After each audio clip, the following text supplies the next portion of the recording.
Certamente, hoje, nos próximos dias, você vai encontrar notícias de que uma whistleblower, uma dedo duro interna do Facebook, foi para o Subcomitê de Proteção ao Consumidor, Segurança do Produto e Segurança de Dados do Senado americano para contar as agruras da vida dela, que ela passou pelo Facebook, e pior, o quanto o Facebook e suas empresas fazem miseráveis as vidas das pessoas.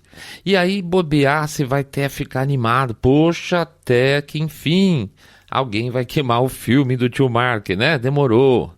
Mas, não, meu amigo, não se anime não. Porque o que você acha que está errado no Facebook é exatamente o contrário do que essa tal de Frances Haugen vai falar, ou está falando, ou falou. Aguenta um pouco, porque a história aqui é braba.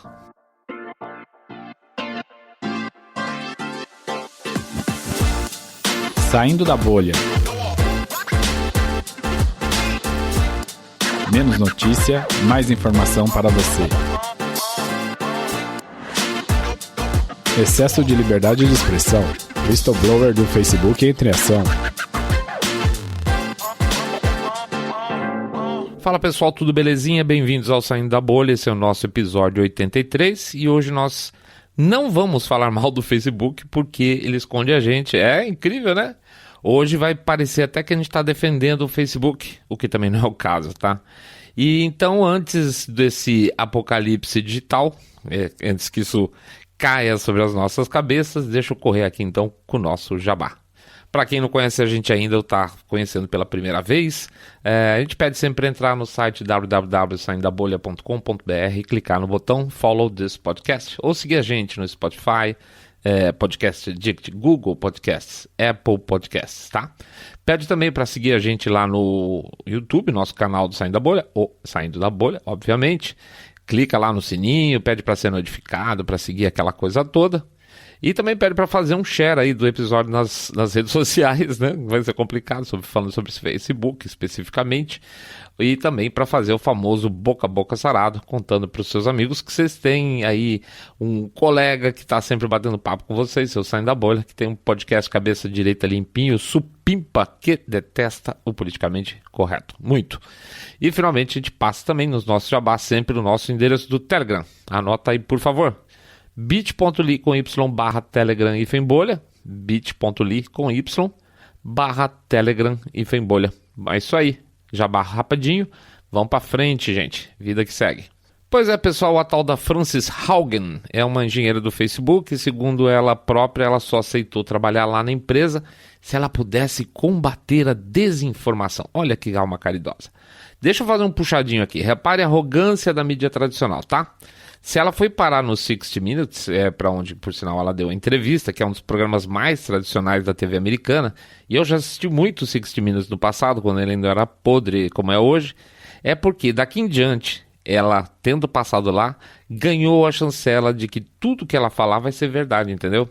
Se ela falar que ela foi numa reunião e percebeu que saía uma pontinha verde, assim, de rabo da calça do Mark Zuckerberg, e portanto que ele é um reptiliano, pimba, ele é um reptiliano porque ela falou isso no 60 Minutes, tá? Tio Mark é reptiliano. Ao contrário, se um outro funcionário do Facebook for pro Project Veritas, por exemplo, e foi também forrado de documentos, que nem a tal da Frances, só que ele falar sobre vacinas, aí, meu caro, aí é teoria conspiratória, tá? Então só vale o que se fala no 60 Minutes, nada que fala no Project Veritas, ainda que as duas situações sejam idênticas, tá? Então aqui já começa a hora de você começar a ficar de orelha em pé. Um dos principais programas da TV, 60 Minutes, num dos principais canais de mídia norte-americanos, a CBS, estão dando espaço para um dedo duro falar do Facebook, então certamente não vai ser para falar o que você imaginava, né? Não tá fácil imaginar assim? Pois é. Então, passada essa emoção inicial de imaginar que a bolha havia quebrado a bolha, você recalibra aí seus instrumentos, coloca o seu chapeuzinho de alumínio e começa a ouvir a entrevista.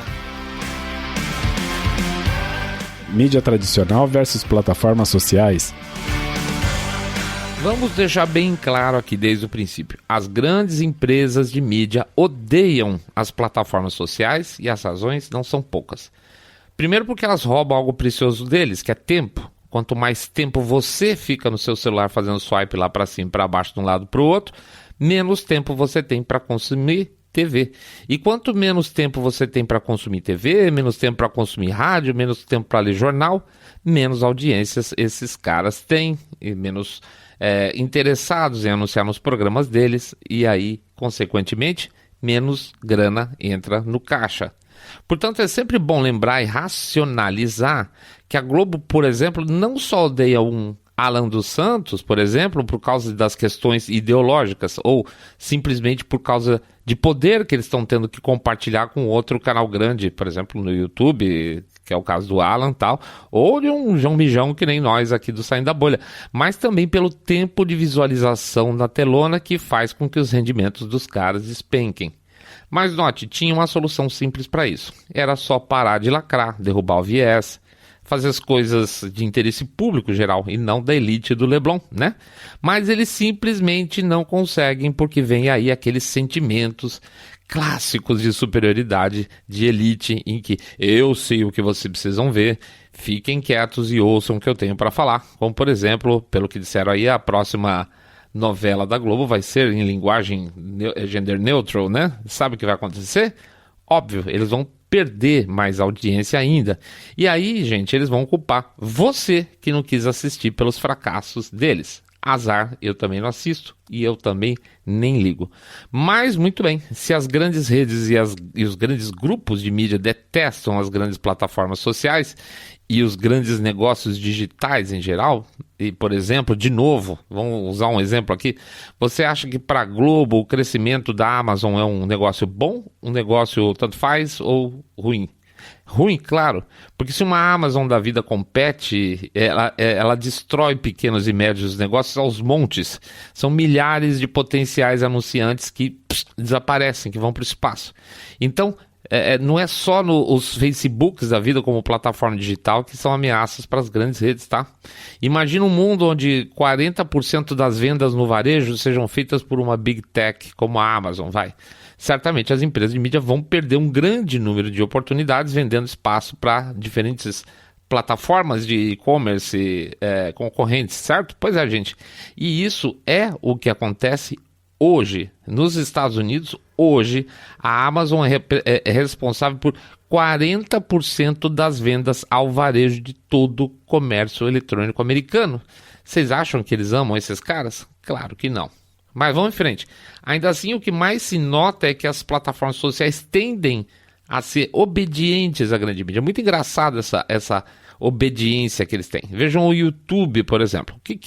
O que você acha mais sugerido quando entra no YouTube? São os canais tradicionais, certo? No meu caso, que praticamente tudo que eu consumo no YouTube é de política, o que vem de sugestão podreira de veículo tradicional não é brincadeira. O New York Times diz que... o YouTube diz que faz isso para que ele seja uma fonte de informação segura. Então só pegam os canais tradicionais. Ah, tá, claro, muito seguro. Conta a piada do papagaio agora. O Facebook, o Instagram, o Twitter vão fazer e fazem de tudo para que os canais e perfis alternativos não ganhem luz. Pior, no caso do Twitter, por exemplo, eles sempre vão dar uma empurradinha nos selinhos azuis, por exemplo, principalmente se eles forem alinhados à velha narrativa do establishment, seja pró-elite, seja pró-Estado, progressista e interseccional. Cada vez que a mídia tradicional encontra um bode expiatório online, pode reparar, as plataformas correm para silenciar o cara, tá? É um esquema assim, escuta o CNN, desculpa aí, eu sei que você não gosta do cara, olha como eu sou bonzinho, tamo junto, tá? Eu vou arrancar fora ele da minha plataforma. É um jogo constante de ataque e defesa. A mídia tenta desacreditar as plataformas e as plataformas se defendem fazendo as vontades, na verdade, da mídia. Desmonetizar, shadow ban, seja lá o que for. Alguma novidade, por exemplo, nos termos de uso, que vai fazer com que fique mais complicada a vida do produtor de conteúdo, vai aparecer para que as plataformas mostrem para os grandes veículos que eles são legais, são bonzinhos, por favor. Não me odeie, tá? Vamos continuar, amigo? Só que as plataformas estão perdendo tempo porque nunca a mídia vai se acertar com eles. Eles podem mudar tudo e depois voltar tudo para trás de novo se elite mandar, tá? Se eles forem empurrados para esse tipo de decisão, mas eles não vão conseguir o apreço dos caras. Não vão, pela simples razão de que hoje o poder não está mais centrado na mão dos grandes grupos de mídia, mas do cidadão normal. Isso mesmo, na tia do Zap, que eles, por isso, não por outra razão, que eles odeiam a tia do Zap de todas as formas. Não porque ela desinforma, mas porque ela quebra a narrativa tradicional, porque ela tira tempo de audiência. Ainda que com a informação dela estando errada, tá? Ela pode estar passando uma bobagem do mundo, falar que o Mark Zuckerberg também é reptiliano, sei lá, mas principalmente porque ela criou, essa situação já criou uma cultura de pensamento independente. E isso é a morte para os caras. É como se eles falassem: quem é você, peão, para pensar com sua própria cabeça. A gente não aceita isso, não. Frances Haugen. Cara, eu sei que é complicado pré-julgar, mas a mulher, essa Frances aí, começou a falar na entrevista e eu falei: ih, não gostei. Deixa eu qualificar um pouco a moça. Segundo ela só foi trabalhar no Facebook se ela pudesse combater a desinformação. Ai, meu Deus, a mulher já catou de cara assim a espada para mudar o mundo, sabe como é que é? Pior, a gente tem que fingir que é obrigado a acreditar porque ela tá lá no 60 Minutes, tá? Então ela é uma pessoa séria, tudo quer falar a verdade. Segundo ela quis trabalhar com isso porque ela perdeu um amigo para as teorias conspiratórias. Você fala: nossa, morreu, né? Não. Ele começou a aceitar o que ela considerava teorias conspiratórias, e com isso ela perdeu um amigo. Porque, segundo ela, alguém passou a acreditar no que ela não acredita, né? Esse é o grande problema. Talvez seja mesmo alguma teoria, aspas, conspiratória, como, por exemplo, Trump não é racista? Talvez uma teoria conspiratória de que o vírus chinês começou em Wuhan. É super conspiratório, né? Então, pode ter sido suficiente, isso ser o suficiente para ela dizer que o amigo caiu nas teorias conspiratórias e por isso ela perdeu um amigo. O problema é dela, né? Para ela, isso me permite uma qualificação que me pareceu mais uma autoritária no nível máximo, né? Diz que foi um grande sofrimento perder um amigo para as teorias conspiratórias. Ah, meu Deus. Mas espera, será que não foi ela que não soube entender que existem diferentes pontos de vista sobre fatos? Meu julgamento é que sim, tá? Que a Frances Haugen é uma cultuadora autoritária democrata, do Partido Democrata, até o último fio de cabelo, e que estava louquinha para ter nas mãos o poder de censurar tudo que fosse do desagrado dela dentro do Facebook. Ela não conseguiu e saiu ferida da empresa. Ela vinha coletando documentos, segundo ela, milhares, diz ela, nos últimos meses, documentos que, para ela, não deixam dúvida que ela tinha razão, tá? Razão. Veja, eu não tenho a menor dúvida que o Facebook estragou muito, mas muito mesmo as relações sociais de maneira geral, nem que tenha sido um catalisador de diferença entre as pessoas, tá? Basicamente é mais ou menos isso. Mas isso só se dá porque a gente passou a conviver com muitas, mas muito mais gente do que a gente acostumava. Pelo menos na minha geração. Na nossa geração a gente está acostumado ao quê? A conviver com o nosso núcleo familiar e alguns, talvez, amigos a mais, parentes, pessoas do trabalho. Talvez para algumas pessoas do círculo religioso dela, quando fosse o caso, tá? Então eram pessoas que a gente conhecia até bem, que respeitando ou não, a gente tinha contatos eventuais durante um ano e que a gente podia se afastar ou não se não tivesse nada em comum com eles, tá? Sem raiva. Fala, não gosto daquele cara, não vou ligar nunca mais para ele. Puf, essa pessoa simplesmente desaparecia. Agora não é assim. Agora basta um post seu no seu perfil pessoal para ter um monte de gente para bedelhar. Basta acompanhar postagens e grupos, por exemplo, no Facebook mesmo, área de comentários de notícia, e aí você passa a ter a chance de ter um bate-boca bacana com um completo desconhecido que vai mudar zero na sua vida. Quer dizer, poderia mudar zero na sua vida, mas que se a gente não tomar cuidado, essa pessoa com quem a gente bateu boca, ela vai virar um tipo de fenótipo, tá? Que você vai encontrar outras vezes e que vai ajudar você a ter raiva de cada semelhante que você encontrar com aquelas características. E isso não é racional. Então, nesse ponto, eu concordo com o Mark Zuckerberg, que está defendendo o negócio dele. O problema não é o jogo, mas os jogadores. Nós, seres humanos, somos recheados de falhas, de preconceitos, de pregos de julgamento. A partir do momento em que somos alagados de opiniões de estranhos, que parecem ser conhecidos, entre aspas, tá? Porque tem até fotinho e tudo mais, a gente não sabe trabalhar com isso internamente. É tudo novo. A gente saiu de um perfil de relacionamento de um círculo íntimo, de uma dúzia para pessoas, para basicamente conversar com o mundo inteiro. A tal da Frances, ela também reforça em um bom pedaço da entrevista que as pessoas reagem melhor a conteúdos de raiva e que isso é explorado pelos criadores e minimizado pelo Facebook. Isso é muito velho, isso não merece destaque nenhum. A grande imprensa digital de esquerda basicamente trabalhou com um discurso de ódio no sentido de gerar raiva nas pessoas, contar coisas para as pessoas sentirem raiva de políticos. Trump, por exemplo, né?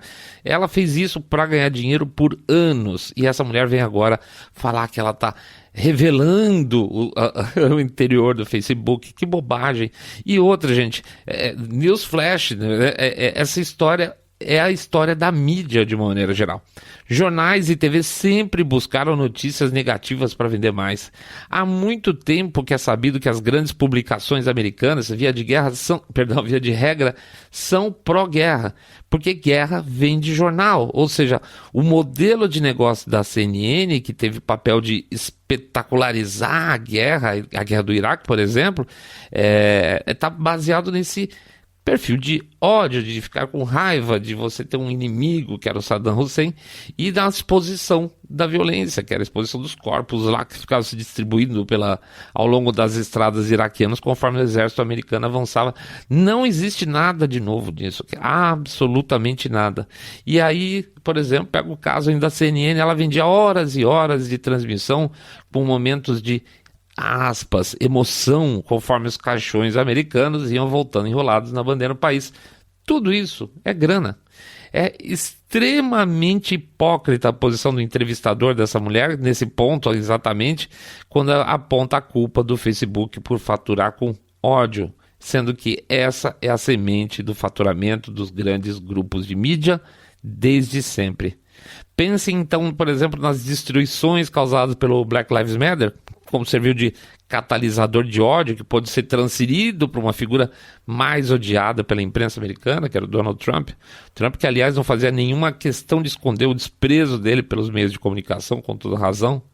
A Frances Haugen, então, gente, de verdade, é só uma bobalhona e um idiota que a mídia americana vai mais uma vez usar para atacar seus inimigos, as redes sociais. Ela é a figurinha perfeita, cheia de virtude, preocupada em mudar o mundo como eles adoram, só que com cartas na mão para ir para o ataque contra o Mark Zuckerberg. Controlando a internet. Pois é aqui que acaba meu caminho paralelo com a tal da Frances. Ela quer fechar a boca de todo mundo que não concorda com ela. Nós aqui queremos algum tipo de regra que permita que pensamentos distintos tenham chances iguais de aparecer nas plataformas sociais. Todo mundo com o mesmo espaço. Pois é, o Facebook é uma empresa privada e como tal, pode ter o direito sim de fazer as coisas como bem entender, dentro da lei. Mas a gente não pode esquecer, já falou muito disso aqui, que o que fez o Facebook e outras plataformas sociais serem o que são isenções, só que são isenções de responsabilidade. Plataformas não são responsáveis pelo que as pessoas escrevem, senão elas fechariam no dia seguinte de tanto processo. O problema é que a lei que dá isenção legal também obriga as plataformas a serem neutras, não editoriais. E quando a plataforma cria regras de quem pode falar o quê, automaticamente ela começa a editorializar o conteúdo. Se ela silencia só conservadores, ela está editorializando o conteúdo, está fazendo com que o conteúdo seja exclusivamente progressista, horas. E aí vem a pegadinha da Frances Haugen, tá? Põe o chapeuzinho de alumínio aí, tá na hora. A Frances Haugen nem de longe tem cara de ser um evento orgânico que surgiu da mídia, tá? Uma whistleblower que veio do nada de dentro do Facebook com a sua espada, com a sua armadura em favor da humanidade. Aliás, na entrevista você vê o quanto ela está adorando esse papel. A Frances traz para a grande mídia a lição de que estamos no momento em que estamos porque o dinheiro tem vindo em primeiro lugar, quando na verdade a gente sabe muito bem que o poder vem sempre antes. Ela emociona o jornalista quando cita estatísticas que ela achou em um estudo feito pelo Facebook, que mostra que as jovens adolescentes que frequentam o Instagram se sentem deprimidas, muitas delas piorando seus problemas psicológicos, por exemplo, de bulimia, porque querem ficar igual às outras meninas por lá. Eu não duvido, em princípio, que a pesquisa esteja certa, tá? O problema é o seguinte, se a moça não tiver acesso ao Facebook para ver corpo bonito, que a deprime, ela vai para o resto da internet e vai ter o mesmo problema. Ela vai para a academia e vai ter o mesmo problema. Ela vai para a rua, vai para a praia e vai ter o mesmo problema. O problema não é o Facebook, é a pessoa. Ela precisa de tratamento, ela precisa da presença dos pais e não da Frances. É o mesmo que imaginar que o problema do Facebook, vamos dizer, se fosse pornografia, né? Que você tirasse a pornografia do Facebook e a pessoa não passaria a ter acesso a material pornográfico nenhum, tá bom, né? Pornografia sempre existiu. Se saísse ou entrasse no Facebook, não ia ter diferença nenhuma. A tal da Frances também critica a plataforma pelos horrores que ela proporciona na política em outros países. A reportagem menciona lá Myanmar, onde teoricamente umas mensagens racistas eram trocadas pela rede e que isso, veja bem, isso gerou um massacre de enormes proporções do país. Ou cita um caso de um local, acho que no meio da África, onde mensagens eram trocadas apontando grupos inimigos, rivais, mandando as pessoas se armarem para se proteger de um eventual ataque, coisa assim. Então, muita arrogância no mínimo, tá? De imaginar que é no Facebook que ela, a Frances, teria o controle de conteúdo que foi catalisador de todas essas desgraças. Ela poderia, na cabeça dela, ou não, achar que ela teria o poder de evitar tudo isso, por isso que ela está muito triste, tá? E ela esquece que isso tudo sempre existiu no passado, com informação, seja por telefone, rádio amador, tambor, fax, escolhe uma causa de ódio e você vai encontrar uma mídia para divulgar. Quantas pessoas morreram na Segunda Guerra Mundial e na época nem se falava em TV, mas estava lá, o rádio. Opa, o rádio, e o rádio é mídia tradicional, né? Ora, vejam só. A entrevista esquece de mencionar, por exemplo, as verdadeiras destruições de vida causadas pela mídia tradicional após 6 de janeiro. Uma invasão mequetrefe lá no Capitólio que tem sido tratado pela imprensa como algo impressionante, pior que 11 de setembro, que nem falam os idiotas, com o objetivo de perseguir e destruir o quê? Vida de pessoas, para servir de exemplo. Ela, a Frances, tenta colar a invasão do Capitólio ao Facebook. Também já tentaram colar no Parler, mas não funcionou. Não é isso, gente. Isso aqui não tem nada a ver. Mas então, que diabo é essa história? Essa história é basicamente mais uma tentativa de calar a boca dos canais alternativos de internet. Ponto. A gente ainda consegue fazer um bom estrago para a narrativa dos caras e eles sabem disso, é evidente. Regulamentar as plataformas já foi sugerido, acredite ou não, pelo próprio Facebook, tá, gente? Regulamentar discurso de ódio, que é uma ideia ficcional, não existe. Discurso de ódio é discurso de contrários hoje em dia. É um discurso que não bate com o dos fact-checkers, que querem definir os novos conceitos de certo e errado para todo mundo. Essa semana mesmo a gente trocou no Twitter umas mensagens com o Comprova, que é um pool de fact-checkers. Por quê? Porque o fact-check deles estava errado. Quem checa os caras, né? Pô, então a gente mandou uma mensagenzinha, ó, tá errado isso aqui, hein? Como é que eu vou confiar numa instituição que tem gente que não sabe ler gráfico e consegue, em um mesmo texto, no mesmo tempo, falar duas coisas diferentes e contrárias ao mesmo tema? Contra e a favor daquilo que eles estavam fazendo fact-check. A Frances Haugen é uma isca, gente. Ela tem a função de começar a desmontar o pouco da internet livre que ainda existe. E esse caminho tem que passar pelo legislativo americano. Sinceramente, eu espero que o corpo republicano não se empolgue com essa moça, porque ela é uma fraude, talvez até pior do que outras fraudes cometidas pelas plataformas, tá? Último minuto. Volto rapidinho, pois a moça fez o depoimento dela hoje, nada especial. Mais especial mesmo foi o passo de já terem dado uma puxada na capivara da tal da Frances. Ela é uma doadora contumaz para os democratas, como a gente imaginava. Então, só que ela, contumaz mesmo, ela já fez 36 doações para eles. Ela é ligada a organizações ultra-progressistas que lutam pelo fim das primárias nas eleições americanas. Ela adora uma democracia, né? Ela é fã de carteirinha e doadora da Alessandra Ocasio-Cortez, que mostra perfeitamente a posição dela no espectro político.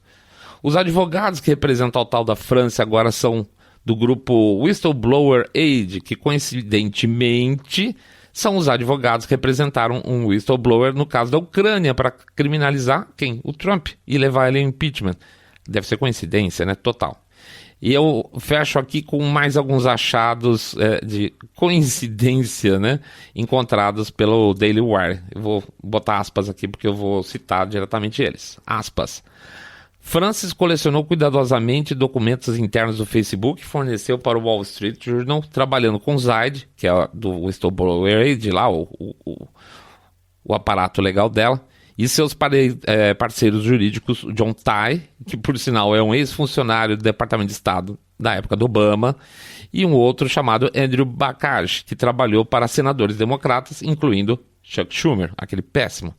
A empresa de relações públicas do ex-assessor de Obama, chamado Bill Burton, chama-se Bryson Gillette, também dirigida por uma série de operadores democratas, está fornecendo a Frances a, aspas, orientação estratégica de comunicação. Para quê? Ajudando a conduzir o que um republicano chamou de, aspas, uma campanha de comunicação incrivelmente orquestrada. O tal do Bryson Gillette também faz publicidade para o Center of Humane Technology, uma ONG sem fins lucrativos que estava em guerra política com o Facebook. A Jen Psaki, que é a porta-voz da Casa Branca, agora do Biden, trabalhou para o Bryson Gillette como consultora sênior até 2020, como aonde? No Center of Humane Technology. Estão todos juntos. Nós estamos falando das mesmas pessoas girando ao redor dessa mulher, dessa louca, dessa Frances. Assessores do Obama, assessores do Biden, assessores da Jen Psaki, que é a porta-voz. Enfim, gente, é uma cilada, Bino. A única coisa que esse povo quer é fechar a porta de quem tem a condição sequer de falar mal deles, quem tem a condição de expor suas sujeiras e atos de corrupção. O Facebook é apenas o primeiro passo, tá? E veja, pro Facebook em si, tanto faz. Se ele continuar a ganhar dinheiro, ele tá pouco se lascando se aquilo lá vai virar um veículo só de mídia democrata. Mas aí sim, vai ser um veículo de mídia só democrata com as bênçãos do Estado que, por lei, obrigou, entre aspas, ele ser assim, tá? A jogada é essa, meus caros, a jogada é essa. Quem acredita no depoimento e nas boas intenções dessa tal de Frances Hagner, gente, é muito inocente, tá bom? É isso aí, pessoal, a gente agradece a presença de todo mundo, faz o nosso Jabacito Expresso final, pede para entrar lá no site www.saindabolha.com.br e clicar no botão Follow this podcast. Pede também para seguir a gente no Spotify, Podcast Addict, Google Podcast, Apple Podcast e principalmente também no nosso canal no YouTube, o canal Saindo da Bolha. Pede para fazer o share desse episódio, por favor, para fazer o boca a boca sarado contando que vocês estão acompanhando um podcast cabeça direita limpinho, supimpa que detesta o politicamente correto. E finalmente pede também para anotar aí o nosso canal do Telegram, o endereço dele. Anota aí, bit.ly/Telegram/bolha. bit.ly/Telegram/bolha. Semana no meio, vamos tocando para frente, muito trabalho. A gente ora pela saúde de todos vocês, para muita paz, muita tranquilidade, porque vocês sabem que o que a gente quer é que vocês fiquem todos muito, muito mais super, super bem. Saindo da Bolha.